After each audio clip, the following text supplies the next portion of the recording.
Gooners, football fans, welcome to the Friday edition of the Positively Uncensored Arsenal podcast. I'm your host Shotta, and as usual, my friend and colleague Blackburn George. George, how you doing?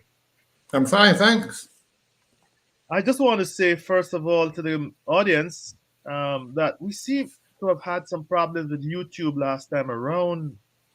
The last our Crystal Palace match review doesn't show seem to be showing up, and subscribers have been not been seeing it. And George, you saw that as well, and I didn't see it on my side. I have no idea, guys, what's happening. Um, George, I have no idea. We don't do politics. We don't do those words that gets YouTube all disturbed. I have no idea what would cause that. Be that as it may, I'm going to take a look at it. But George, that didn't do much for our viewership. And I thought we did a real important match review, but it doesn't seem like a lot of people got to see it. Anyway, George, I'll take a look at that. But Saturday tomorrow morning, actually, 10 o'clock my time. I think it's going to be 2 or 3, 5 hours after 3 o'clock your time. We take on Brighton at home. And George, I've been looking on social media and a bit of the mainstream, but mostly social media, and it's doom and gloom. We are injured. The loss of Partey seems to seems to now become an excuse for going to Brighton and not doing. I mean, for Brighton coming by us and not doing well. Have you seen that, George? I have indeed. Tell me about that. I mean, come on, Brighton has lost 6 games in a row. They just drew last game. I don't know who. I think it was Norwich. Anybody can draw with Norwich. I mean, they have been in a what they call it, Georgia, a free fall.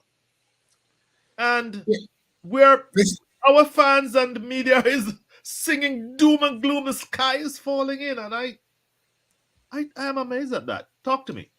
Well, I'm not, because this is the normal circumstances where we give struggling teams a leg up when they haven't won for donkey's ages and have been playing terrible. We tend to give them a leg up, and it's the same with strikers that haven't scored. Are you saying that Marpay is going to start scoring again tomorrow? Yeah. Somebody scored against us last week that hadn't scored all year. And who was it? Ayew. Oh, yes. I've scored a goal this year. Okay, you're right, George. And it's typical of us. But yeah, the panic has set in, hasn't it? It's like a tsunami of panic. And Partey a big miss. I mean, let's be honest, the way he played against Crystal Palace, it might be a bit of luck in being out, because he was fucking awful. And I said it on the last podcast, and I'll say it again. It was the worst performance I've seen from a midfield player in 25 years at Arsenal. It was fucking shocking. And it makes me laugh, because for months we've been hearing that Partey's press resistant. I remember that one. This is a new thing, press resistant. Yes.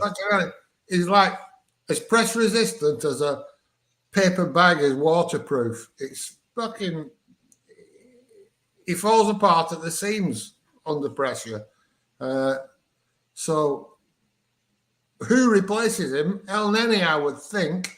And to be honest, El Neni has never, ever had a game as bad as Partey had the other night. So it's no great fucking loss. So why are we... Well, I mean, we have El Nene, we have Sambi Lokongo, who came on against Palace and didn't do too badly in his little cameo. I mean, we all know that he's young, but he's bright. I mean, he had, he had some inconsistency, and he's young, and you remember how he got games early? He was going to replace Xhaka and all of that crap. But he's not chopped liver. That's my favorite metaphor. George. Yeah, I don't think he'll play personally, but he might. He's okay. He has some prospects, shall we say. But Mm-hmm. as ever, we built him up early on because people were so keen for us to believe and accept that Arteta had done a miracle transfer window and all the 6 players he brought in were fabulously successful, that he got thrown in with everybody else and we had to accept that he had been a great buy. He's hardly played since. Tavares, everybody's panicking now about him. He was but another remember, one. he was also going to be. He was going to be world class. He was. Yes. Tierney was going to struggle to get a game because of right. him. Arteta had worked a miracle getting him. He'd seen his what is it that they keep saying now? His talent ID, talent ID had done it again. You know, Ben White was the best centre back in the league. Fucking Gabriel was coming on wonders. You know, what's happened to them all? Tomasako, the Emperor. We haven't fucking seen him for 3 months. Right. Allegedly, Cedric says he's been fit and just not playing. I mean, what's going on? Really? Yeah, Cedric said he's getting picked because Arteta is choosing to pick him because Tomasako's fit. So I never heard that one. Well, yeah. I mean, it might not be true. It might not be true. It might be a misquote. It might be somebody's made it up. But that's what I was reading the other week. But anyway, he's gone from the scene. So who have we got left? Who has he bought? That's been of the 6 that he bought has been this fantastic 10 out of 10 window that he's allegedly had. Who else did he buy? Well, Ramsdale. Ramsdale. I was going to say that. Well, he's still clinging on, even though he threw one in the other week. He's still clinging on as a great buy, and I think he is a very, very, very good buy. Yes, and I have no complaints about him whatsoever. But he's not one of the top keepers in the league. He's just a very good keeper at the moment. But at his age, he might develop into a top keeper. Well, but so the 10 out of 10 window probably turns out it was a 5 out of 10. And 6 out of 10. No, we don't. But George, imagine, Shotta, what we've seen from Thomas Partey in the last 2 years at Arsenal.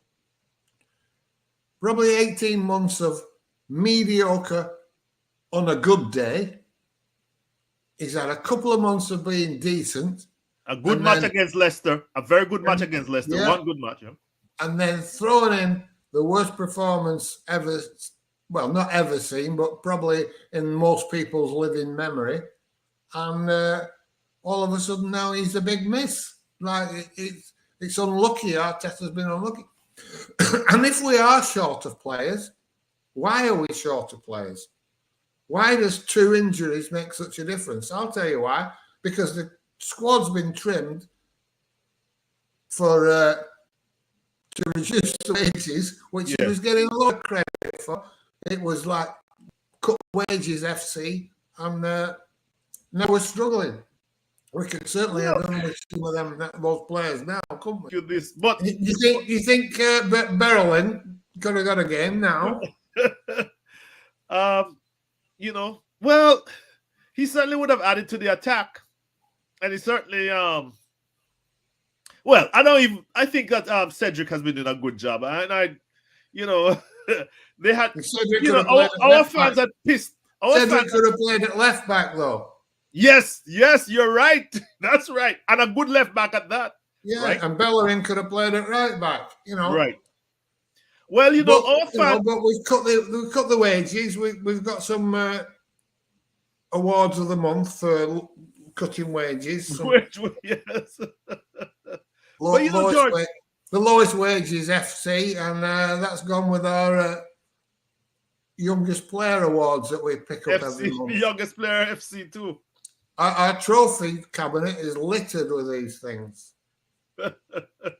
And don't forget youngest squad FC. We've got that's what I just said. And youngest manager FC. Yeah, we're pulling up trees. I don't know what anybody's worried about. But Joe, fans, you see, all of these narratives are so self-contradictory now because we are all panicking, right? You said and by the way, George, we said, okay, fine enough, the club needed to cut the wage bill, but we spent 150 million pounds. Tavares will have to do a job. El Nene will have to do a job. Cedric will have to do a job. We're playing Brighton, for fuck's sake. George, they lost 6 games in a row and drew the last one. Or is it 7? I think it's 7 games in a row. Last time we played them, they were 5th. And we on this podcast, is a little podcast that tries to speak the truth. We were singing the praises of Graham Potter. They had 51%. They hammered us, George, that game. But since then, we noted that they were not really a goal-scoring team because they could have scored and failed to score against us when we went down to their place. So why are we so worried about Brighton coming up at our place on Saturday? Come on, George, you tell me. Well, I think one of the problems is that the fan base has been running to the excuses bank and making withdrawals. And you're killing me, George. You're killing the audience today. These are the only excuses left. Yes. And they'll have to use them up, because the other excuses can't be used, because you can't mention players that have been given away. You can't mention players that have been loaned out. You can't mention players that have been sidelined and have no confidence to play. You've not to mention all that. So the excuses have to be found. And there's only the basic ones left, like cheating referees, injuries. Yeah. And, that's about it. We'll just have to use them till the end of the season. And then we can maybe start blaming Edu and Stan Kroenke when we don't get the players we want at the end of the season. All those. For the moment, everything has to be steered away from Mikel Arteta. He can't have any blame in any way. He's Teflon. But I'm not. I'm being a bit. I know I'm being a bit flippant here because I still think he's doing an okay job, and I thought that he did it. I don't think he was in any way to blame for the Crystal Palace debacle, as we call it that. Although I don't think we were quite as bad as everybody thinks we were. The first half was shocking, but the second half we were all right. I don't think Mikel Arteta's to blame for that. And let's see, if we win, if we beat Brighton comfortably, we might all be happy again. And we can all get back on the sunshine bus. Well, look, this is my point. I think that we should. There's no excuse for not beating Brighton. That's the theme of partially the theme here. Yes, we have injuries. I mean, you can't lose Tierney, and Tomiyasu and your boy Partey. You can't lose three first team players. And one of the themes that we said is that let's be honest here, Shotta. Mm-hmm.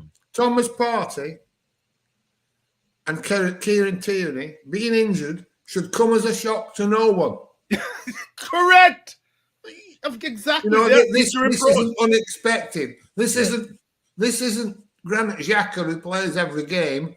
Who all of a sudden you go, oh, we couldn't foresee that. I can foresee Tierney being injured. I can foresee Thomas Partey being injured because they're always fucking getting injured. And worse, Tierney went and played 2 games in 10 days for Scotland. Weren't they friendly because the friendlies? They're not in the World Cup. 2 games in 4 days, wasn't it? Yeah, I mean, it was crazy. I mean, I don't know. Well, he probably didn't. Well, hang on a minute. What is he, 24? A 24-year-old fucking footballer should be able to play 2 games in 4 days. Yeah, but there's something wrong with his muscle structure. Well, we shouldn't have fucking signed him then. Yeah. Listen, guys. And we certainly, sorry, go ahead, certainly should make provision for him getting injured. That's not fucking something that is unforeseeable. He was injured when we fucking signed him. That's And, right. and he's been injured off and on ever since. Thomas Yes. Partey, how many games has he fucking lost? And the excuse was, when he gets fit, we'll see the real Partey. We'll see the real Partey when he gets a run of games. He's never going to get a run of games, that guy, because he's always fucking injured. George, let me tell you, in the run up to his injury, just before there was a free kick, right? There was a free kick. I think they scored from it. Yes, they scored from it. And they never showed a replay. But the commentator said, and Thomas Partey has gone down. And I don't think he'll be coming back. And I said, that wasn't me, guys. That was the commentators on the fucking broadcast. They said, and I don't think he'll be coming back. He's an old English pro. A guy, I can't remember his name. And I was like, I'm not surprised. So, you are absolutely right. So we should have made provision for that. In January, we must have known. We did know we were going to be short of people. We did know that Partey and Tierney are forever getting fucking injured. So we did know we had no cover for them or didn't have adequate cover for them. And what did we do to cover that? We sold the utility player. We sold the utility player called Ainsley Maitland-Niles, the man who we could chuck in any old place. That's what we did. You see what I'm saying, George? But but to be fair to Mikel Arteta, Ainsley Miles had to go. I mean, he did say that Mesut Ozil was the best player at the club and that everybody was behind him. So he had to fucking go. Yeah. It didn't matter whether it cost us points or 10, 15 million pounds. That's no consequence. He has to be out the door for saying that. That was unforgivable. That really was shocking for him to say that. Shocking. That's how. He obviously wasn't on the boat. He obviously wasn't on the boat, was he? He wasn't rowing exactly in the direction. That cunt. He had to fucking go. That's how a manager. That's how their hierarchy rolls these days. It's personalities. Yeah, man. It's not. I'm gonna not put my arm around you and say, well, I'm relying on you. The thing is, George, what you have to do is come out in the media and tell everybody what a great coach Mikel Arteta is. And then you're in the first team. You're playing every week, week in, week out. And some players have done that. Of course they have. Of course. I tell you what, if I was a player, I'd do it as well. Yeah, the gaffer is I'd the best. love to play every week, so I'd tell everybody what a good fucking coach Mikel Arteta was. Exactly. Well, they remain nameless. Well, guys, I tell you how good what the judge of how good a coach is. It's not the players that are wanting to get in the team that will always tell you he's a good coach. I've never known a player yet come out in any club and say, this fucking gaffer of mine is shit. He's got to fucking go. Have you ever heard it? No. But once they've left, then they open up. Then you start hearing what that manager was like to work with. Well, yesterday I had to reply to a tweet because this guy who is on my timeline, good and guy, I'm not gonna call you because I'm not trying to take anything personal, but he was admiring Coquelin, putting him on a pedestal because Coquelin has never had anything bad to say about the club. But yes, he's playing for who? Marseille or one of those clubs in Spain, right? Where is he playing? I don't know where he is now. But I think, or it's Athletic George. And he made in the Champions League final or something like that. But he was like saying, oh, that's a perfect Arsenal player. I was like, that's right. Never say it. Never give the fans back anything like what they give you. You are perfect. I was like, Jesus well, I mean, Christ. It's getting beyond the joke now. I saw a tweet the other fucking day, and it had loads of likes and retweets. Yeah. And it said, Patrick Vieira is no Arsenal legend now. Yes. Fuck off. Well, do you know, George, just talking, I'm no expert at Brighton, but we all know that Graham Potter is no idiot. I mean, his reputation has taken a little, hit. Yeah. Do you know what, Shotta? Yeah. I'm going to interrupt you, sorry. You're worrying about that they do to us what Crystal Palace did. You're right. Right. Yes. They can't. They can't do it. Party's not playing. I bet he's fucking furious. I bet he go, oh, well, I was going to put somebody on him, and now he's not fucking playing. Well. But you know, George, Potter's tactics up by Partey being injured. Now they can't exploit that weakness because he's not going to play. Well, the last time, but here's the thing, and I was thinking, guys, here's the thing.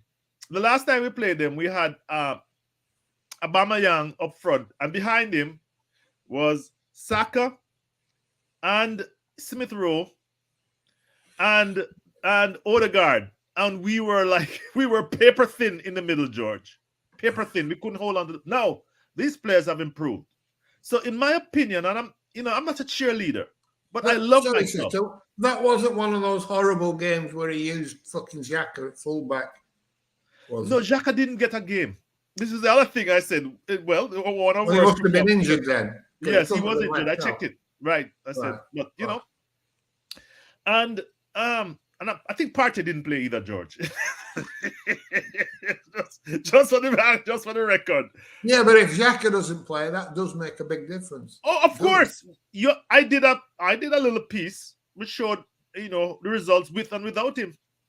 And if the commentators have been saying he's playing well, but not the people in our fan base that refuse to be objective. Are you for the club or against the club? You are a gooner, for heaven's sake. The records show that with Xhaka we play better. The fact that Xhaka is adaptable, he'll probably go 3 at the back and play him as a left back. Or if he goes 4 at the back on an orthodox, he's going to play him as a number 8. What are you expecting him to do? To make long diagonal passes all game rather than making it simpler for his teammates? It amazes me what game they're watching, George. Come on, tell me something. Am I missing? I'm an amateur, George. But this man makes the team play better. What am I missing? Nothing. It's summed it up. It's just fucking ridiculous. But when you're not going to change anybody's opinion now, are you? But everybody should have an opinion, and I'm hoping. I mean, you and my opinion certainly not the last word on any subject to do with football. But we certainly the record speaks for itself. Are we living in fantasy land? I don't know, George. Well, we have gone and look at the record. We have gone 14 games and we suffered our second loss last time around. All right? And out of those 14 games, we have had 12 wins. No, not that many. Not that many. We had 2 losses and a draw, right? Or 2 draws. But we're on a run. And this Brighton is suffering. What are your thoughts? What are you expecting, George? Don't you think that come on, Mikel, you aren't to get the boys together and let us dig in deep and get this win, and then we have Southampton next. For heaven's sake, we are in a chance to get top 4. Isn't this an opportunity to fight for? Yeah, we shouldn't have to. We shouldn't have to dig in deep, Shotta. We should just go out and fucking play and blow Brighton away. Why are you fucking hell? Just fucking get on with it. Get out there and fucking beat them. You're better than them. Beat them. We're playing at home. Beat them. Well, he's fucking panicking that Thomas Partey's fucking injured. Yeah.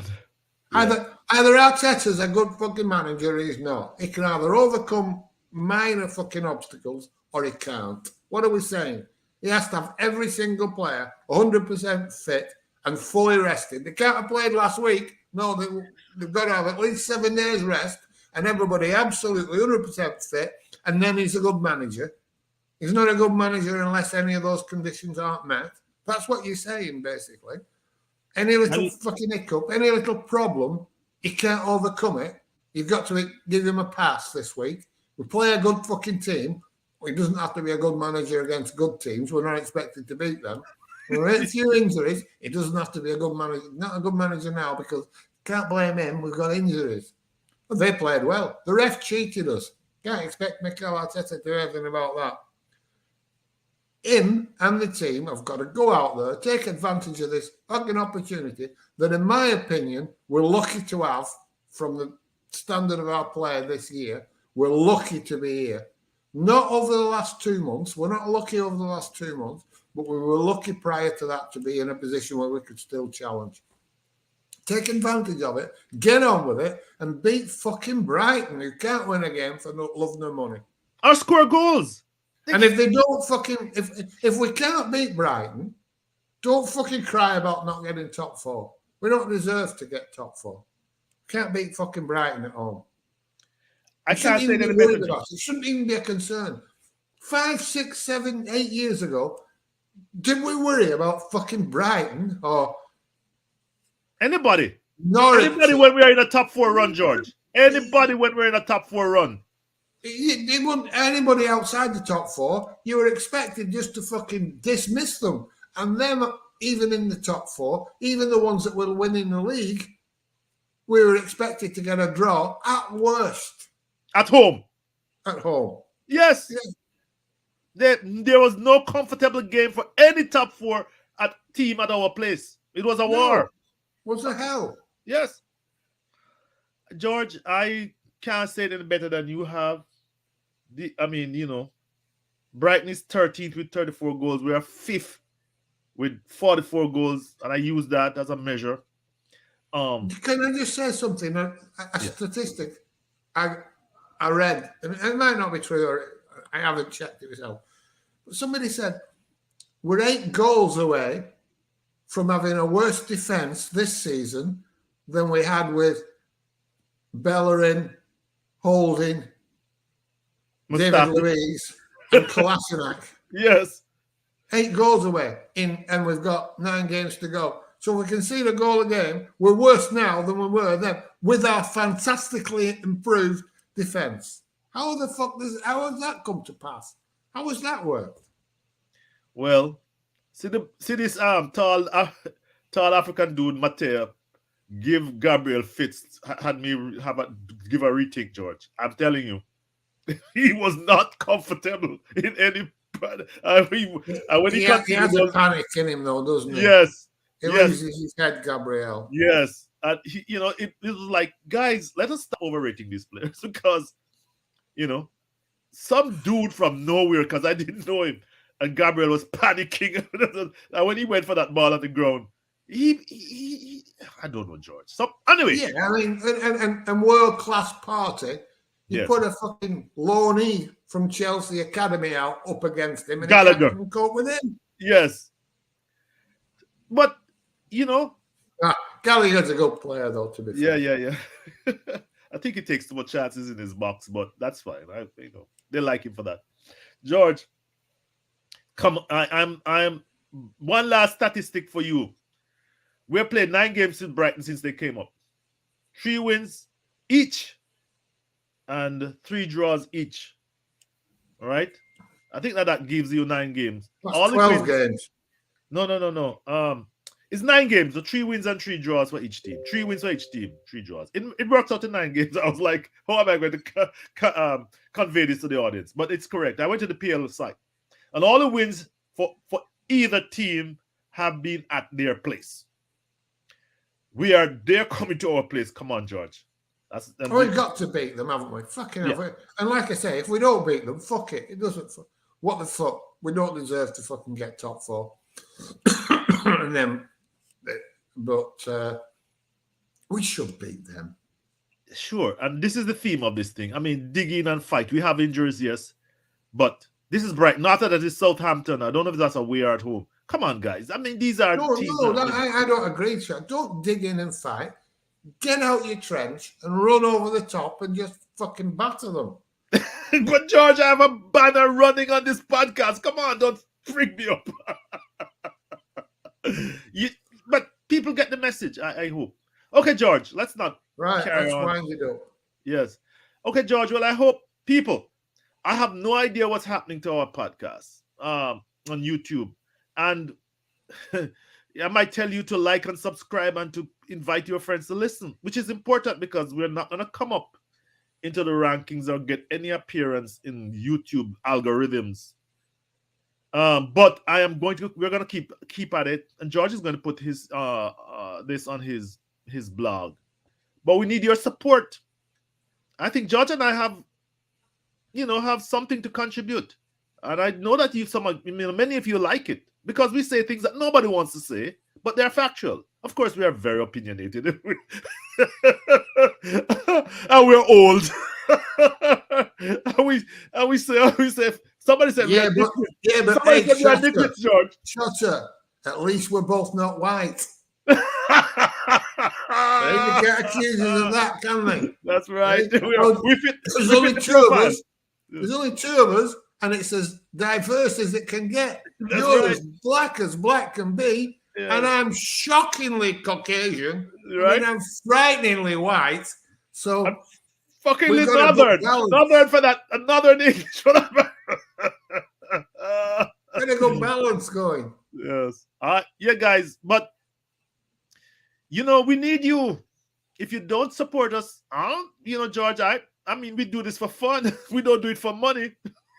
You can't keep beating your head against a stone. Let's call a spade a spade. Okay, guys. On that note, looking forward to your support. Thank you, George. See you later, bye. Bye. After the Brighton game, guys, George and I will do a match review. Don't forget. Bye.